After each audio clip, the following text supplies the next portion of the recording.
जय माता दी। बोलो सच्चे दरबार की जय। शेरे वाली मैया की जय। महारानी माता की जय। बार अली है महारानी घर में दियरा। बार अली है महारानी घर में दियरा।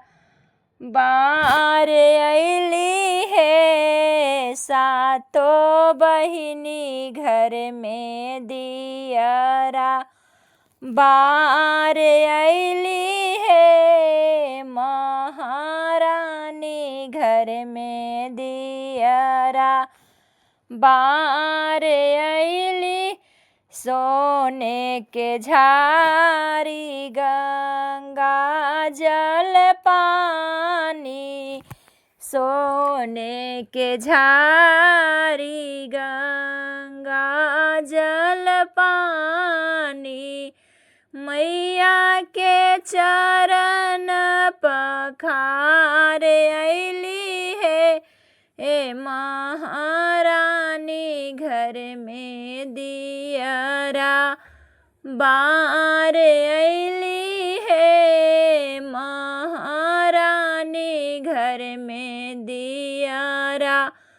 बार अली है सातों बहिनी घर में दियरा। बार अली है महारानी घर में दियरा। बार अली है सोने के दियरा में घिया और बाती।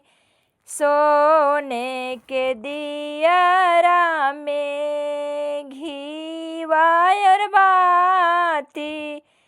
मैया के आरती उतार अली है महारानी घर में दियरा। बार अली है महारानी घर में दियरा। बार अली है सातों बहिनी घर में दियरा। बार अली है सातों बहिनी घर में दियरा।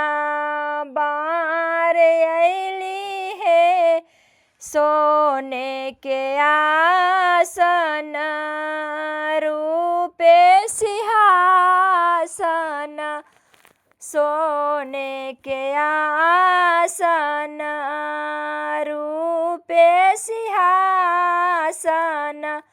मैया के आसन लगायली है महारानी घर में दियरा। बार अली है महारानी घर में दियरा। सोने के आसन रूपे सिंहासन।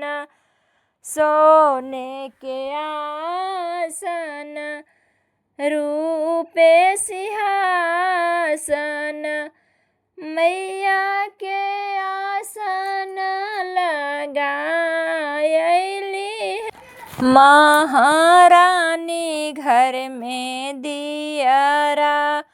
बार अली है महारानी घर में दियरा। बार अली है सातों बहिनी घर में दियरा। बार अली है महारानी घर में दियरा। बार अली है सोने के थाली में मेवा मिठाई। सोने के थाली में मेवा मिठाई, सोने के थाली में मेवा मिठाई, मैया के भोगवा लगायली है। महारानी घर में दियारा बार अइली है, मैया के भोगवा लगायली है। महारानी घर में दियारा बार अइली है, महारानी घर में दियारा बार अइली है, महारानी घर में दियारा बार अइली है।